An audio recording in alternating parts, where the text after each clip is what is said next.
The Centurion, introduced in 1945, was the primary British main battle tank of the post-Second World War period. It is widely considered to be one of the most successful post-war tank designs, remaining in production into the 1960s, and seeing combat in the front lines into the 1980s. The chassis was also adapted for several other roles, and these have remained in service to this day. Development of the tank began in 1943 and manufacture of the Centurion began in January 1945. 6 prototypes arriving in Belgium less than a month after the war in Europe ended in May 1945. It first entered combat with the British Army in the Korean War in 1950, in support of the UN forces. The Centurion later served in the Indo-Pakistani War of 1965, where it fought against US-supplied M47 and M48 Patton tanks, and it served with the Royal Australian Armoured Corps in Vietnam. Israel used Centurions in the 1967 Six-Day War, 1973 Yom Kippur War, and during the 1978 and 1982 invasions of Lebanon. Centurions modified as armored personnel carriers were used in Gaza, the West Bank and on the Lebanese border. The Royal Jordanian Land Force used Centurions,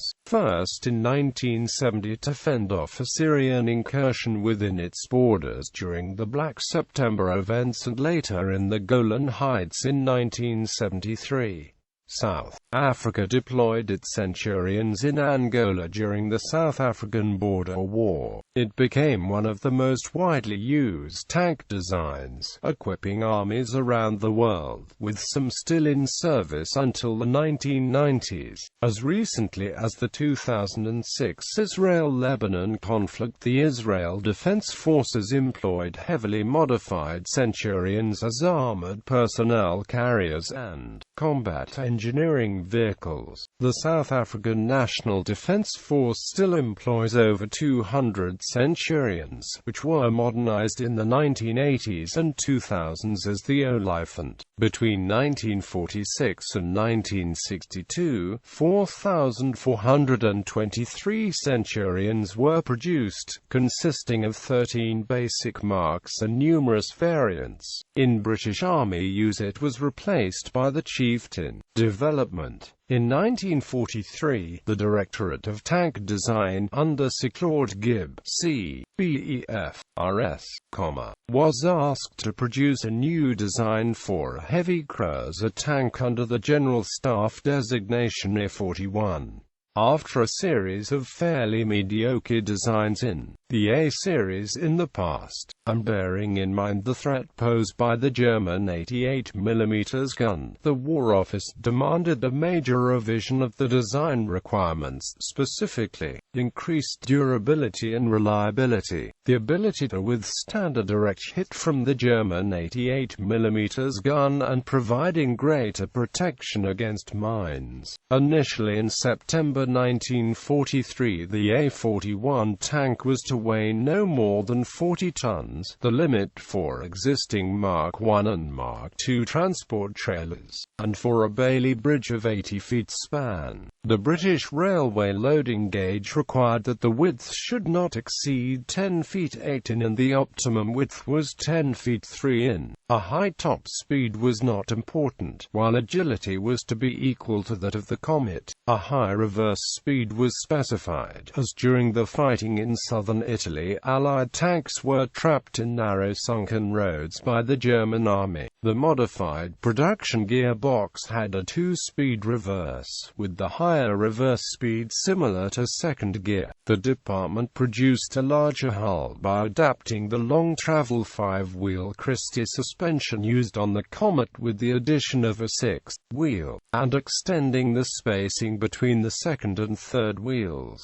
The Christie suspension, with vertical spring coils between side armor plates, was replaced by a Horstman suspension with three horizontally sprung, externally mounted two-wheel bogies on each side. The Horstman design did not offer the same ride quality as the Christie system, but took up less room and was easier to maintain. In case of damage by mines, individual suspension and wheel units could be replaced relatively easily. The hull was redesigned with welded, sloped armor and featured a partially cast turret with the highly regarded 17-pounder as the main gun and a 20mm Pilston cannon in an independent mounting to its left, with a Rover-built Rolls-Royce Meteor engine, as used on the Comet and Cromwell. The new design would have excellent performance, but even before the outline specification of the A41 was released in October 1943, these limits were removed and the weight was increased from 40 to 45 tons, because of the need for heavier armor and a wider turret with a more powerful gun. The new version carried armor equal to the heaviest infantry tanks,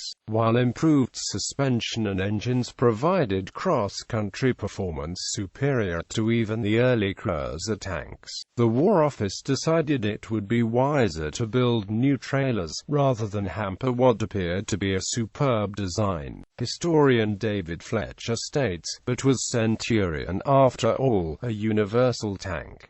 The answer has to be a qualified negative. The design mock-up built by AEC Limited was viewed in May 1944. Subsequently, 20 pilot models were ordered with various armament combinations, 10 with a 17 PDR and a 20mm Pilston gun, 5 with a 17 PDR, a forward better and an escape door, and 5 with a QF 77mm gun and a driver-operated hull machine gun. Prototypes of the original 40-ton design, the Centurion Mark I, had 76mm of armor in the front glacis, which was thinner than that on the then-current infantry tanks, which had 101mm. However, the glacis plate was highly sloped, and so the effective thickness of the armor was very high, a design feature shared by other effective designs, such as the German Panther tank and Soviet T-34. The turret was well armored at 152mm. The tank was also highly mobile, and easily outperformed the Comet in most tests. The up-armored Centurion Mark II soon arrived. It had a new 118mm thick glacis, and the side and rear armor had been increased from 38mm to 51mm. Only a handful of Mki Centurions had been produced when the Mk2 replaced it on the production lines. Full production began in November 1945 with an order for 800 on production lines at Leyland Motors, Lancashire, the Royal Ordnance factories at Leeds and Woolwich, and Vickers at Elswick. The tank entered service in December 1946 with the 5th Royal Tank Regiment. Soon after the Centurion's introduction, Royal Ordnance finished work on the Ordnance QF 20-pounder tank gun. By this point, the usefulness of the 20mm Pilston had been called into question, it being unnecessarily large for use against troops, so it was replaced with a Bess machine gun in a completely cast turret. The new Centurion Mark III also featured a fully automatic stabilization system for the gun, allowing it to fire accurately while on the move, dramatically improving battlefield performance. Production of the Mk3 began in 1948.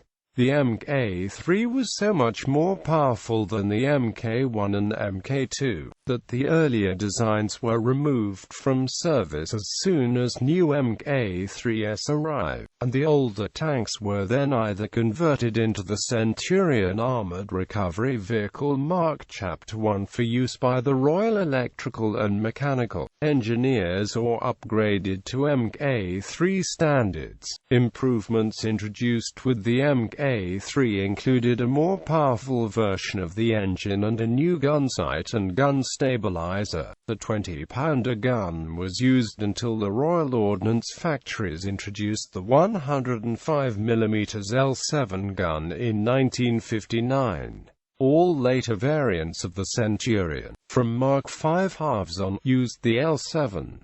Design work for the Mk7 was completed in 1953, with production beginning soon afterwards. One disadvantage of earlier versions was the limited range, initially 65 miles on hard roads. Hence, auxiliary external tanks and then a monowheel trailer were used, but the Mk7 had a third fuel tank inside the hull, giving a range of 101 miles.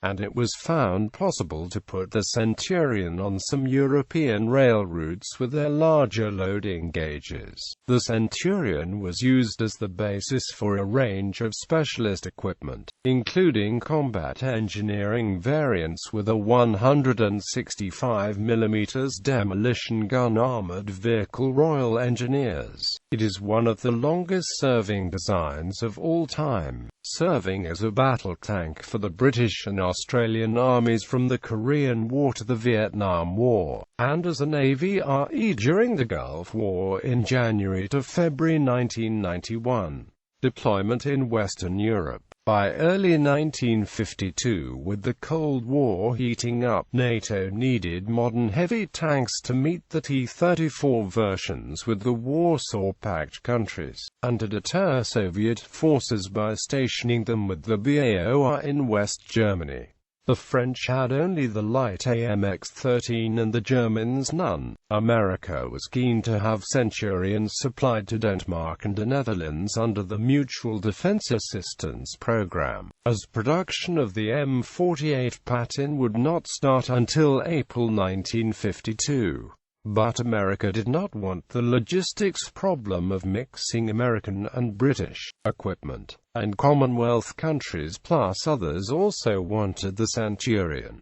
Mk3 costs £31,000 or £44,000 with ammunition. The Royal Canadian Armoured Corps deployed a regiment of Centurions to Germany to support the Canadian Brigade.